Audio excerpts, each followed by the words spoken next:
A'udzu billahi minasyaitonir rajim. Bismillahirrahmanirrahim. Alhamdulillahi rabbil alamin wa bihi nasta'inu ala umurid dunya waddin. Wassalatu wassalamu ala asyrafil anbiya'i wal mursalin nabiyina Muhammadin sallallahu alaihi wasallam wa ala alihi wa ashabihi ajma'in wa man tabi'ahum bi ihsanin ila yaumiddin. Alhamdulillahi rabbil alamin. Assalamualaikum rekan-rekan sekalian yang berbahagia. Alhamdulillah pada kesempatan yang sangat cerah ini kita bisa ketemu lagi ya, melanjutkan kajian ringan kita, cerita santai kita seputar Quran, seputar tafsir dan hadis Islam secara umum. Mudah-mudahan kita semua selamat dan bahagia fid dunya wal akhirah. Amin ya rabbal alamin. Nah, rekan-rekan sekalian, kita tahu bahwasanya surat Saba, surat 34 ayat 41 ya, insya Allah itu jelas sekali bahwasanya dikritik oleh Al-Quran ketika seseorang itu beriman kepada jin itu.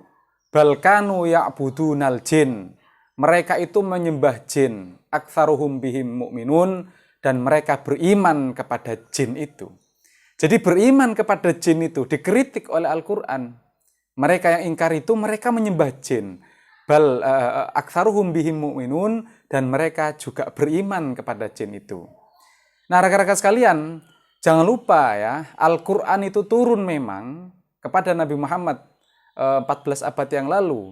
Itu hadir memang untuk salah satunya dan paling fundamental adalah mengoreksi kesalahan teologis, kesalahan keyakinan ya, paham animisme, dinamisme, dan juga penyembahan terhadap berhala. Ya. Dan juga kesalahan teologis umat Nasrani yang menuhankan Isa, ya, yang menuhankan Isa ibni Maryam, putra Maryam, dan juga umat Yahudi yang mengatakan Uzair adalah anaknya Tuhan, anaknya Allah. Itu semua hal-hal metafisika, hal-hal gaib metafisika yang menyangkut tentang keimanan, keyakinan, ya kan? Menyembah berhala, bahwa roh-roh nenek moyang itu bisa menempat di sebuah tempat, kemudian orang bisa berinteraksi dengan jin, dengan dalam tanda kutip makhluk halus gitu ya, makhluk halus antah berantah itu, ya, kemudian bisa berinteraksi dengan makhluk halus itu, ataupun keyakinan bahwasanya benda-benda tertentu itu memiliki kekuatan roh-roh itu ya.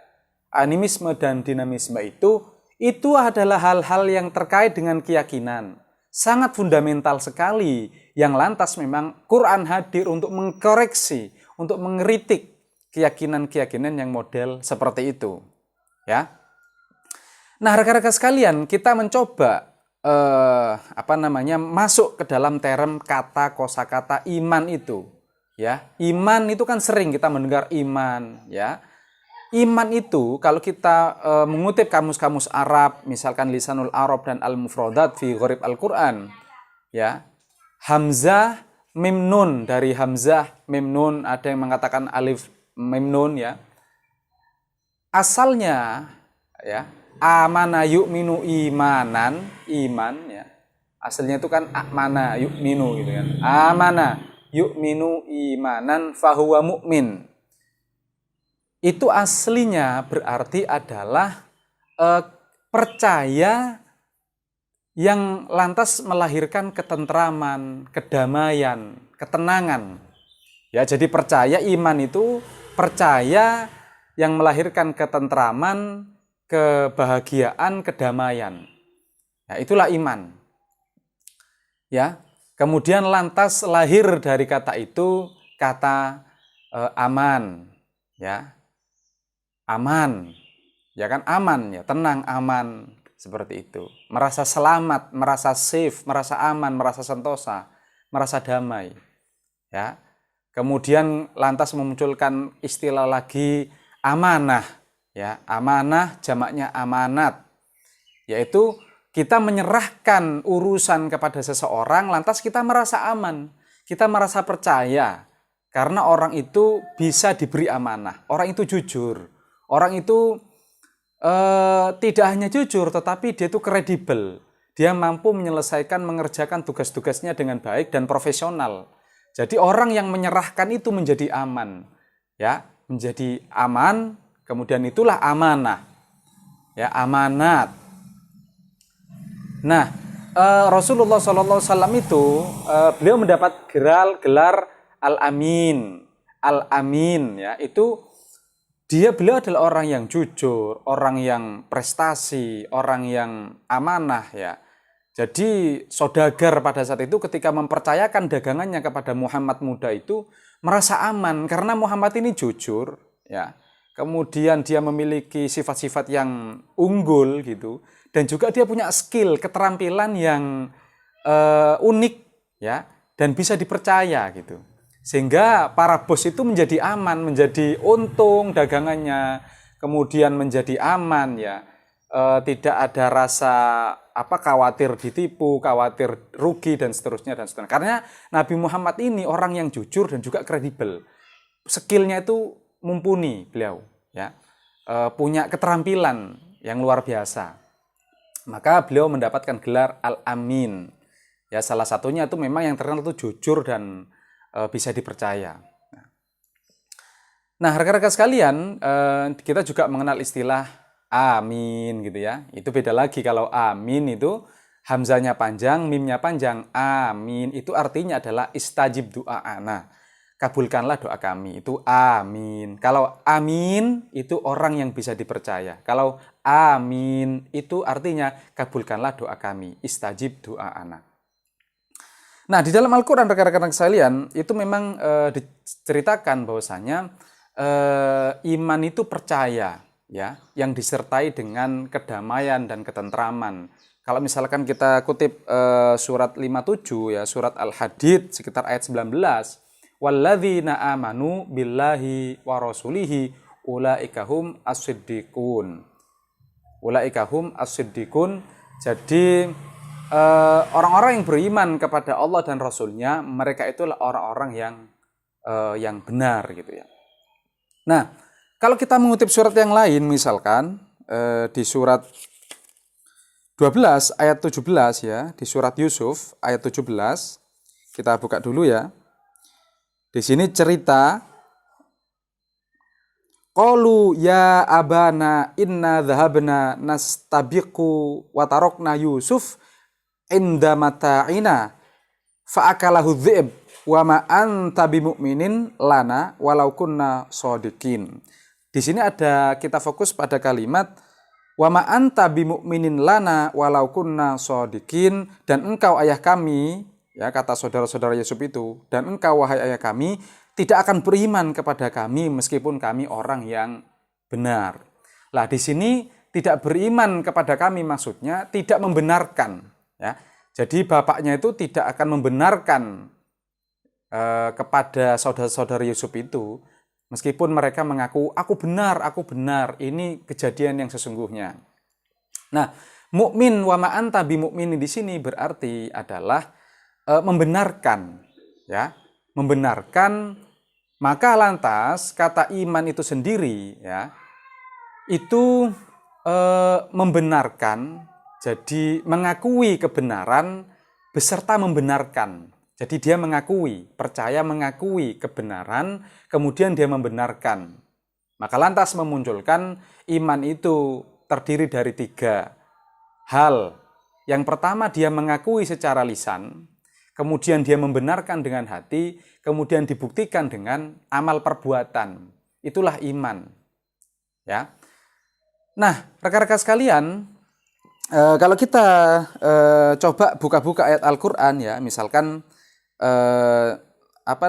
di surat 4 ayat 51 sampai 52, surat An-Nisa ayat 51 sampai 52. Di situ kita itu dilarang. Orang beriman itu, orang Islam ini, orang mukminin ini dilarang untuk sembarang beriman. Jadi nggak boleh iman itu asal-asalan, itu nggak boleh. Iman kok ngarang-ngarang sendiri itu nggak boleh. Ya, di situ nanti diceritakan bahwasanya dilaknat oleh Allah orang-orang yang beriman tapi imannya itu ngawur gitu. Jadi dia beriman berdasarkan hayalan, tidak berdasarkan referensi Al-Qur'anul Karim. Ya. Nah, kemudian rekan-rekan sekalian, ada ya seorang kawan itu mengatakan bahwasanya, loh, kita harus beriman kepada jin, kata dia. Kita harus beriman kepada iblis. Kenapa? Karena jin dan iblis itu ada di dalam Al-Quran, katanya. Nah, jadi begini rekan-rekan sekalian ya. Kita tidak bisa memungkiri bahwasanya kata al-jin, jinnah, ajinnah, al-jan, kemudian kata iblis, itu memang ada di dalam Al-Quran. Itu memang ada di dalam Al-Quran. Ya. Tetapi yang kita kritisi itu adalah konsep tentang jin itu. Jadi konsep tentang iblis, konsep tentang jin itu yang mesti kita kritisi. Ya. Kita tahu surat 34 ayat 41 kemarin, balkanu ya'budunal jin. Mereka itu menyembah jin, aktsaruhum bihim mu'minun. Mereka beriman kepada jin itu. Jadi jin itu memang iblis, jin itu bukan sesuatu yang harus diimani, tetapi dia cukup dipahami. Karena material jin dan material iblis itu dari api. Api itu sesuatu yang fisika yang bisa memang dipahami dan dipelajari oleh sains atau ilmu pengetahuan. Ya. Jin dan iblis itu memang ada kosakata itu di dalam Al-Quran. Tetapi yang kita kritisi adalah konsep jin itu, konsep iblis itu, ya, konsep animisme dan dinamisme, konsep jahiliyah, ya, yang menuhankan benda-benda, yang mengatakan bahwasanya almarhumah rohnya itu bisa pulang ke rumahnya, keluarganya, itu yang perlu kita kritisi. Karena itu tidak ada informasi itu di dalam Al-Quran. Ya. Jadi kita beriman, itu iman mesti betul, iman mesti benar. Terkait hal-hal metafisika. Karena sekali lagi Quran datang itu memang mengkritisi keimanan, animisme, dinamisme. Yaitu yang menyembah berhala itu ya, dikira berhala itu ada dewanya gitu. Ada perewangannya, ada jinnya, ada iblisnya gitu. Ada makhluk halusnya di dalam patung-patung itu. Gitu. Ya itu yang dikritisi oleh Al-Quran memang. Bahwasanya patung itu cuma batu, gambar-gambar, lukisan, ya cuma lukisan. Tidak ada kok ada rohnya dan sebagainya, itu nggak ada itu. Ya, itulah yang dikritisi oleh Al-Quran. Maka ketika ada konsep jin dan iblis yang melebihi info Al-Quran, ya itulah yang akan kita kritisi, rekan-rekan sekalian. Ya. Maka sebagai penutup saya akan membacakan di sini surat An-Nisa, surat 4, ayat 51 dan 52 ya. Coba kita buka ayatnya biar jelas ya. Surat An-Nisa yaitu surat 4 ayat 51 sampai 52.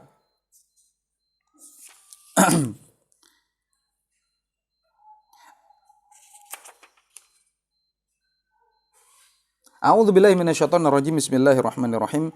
Lilladzina kafaru haula'i ahda minal ladzina amanu sabilan.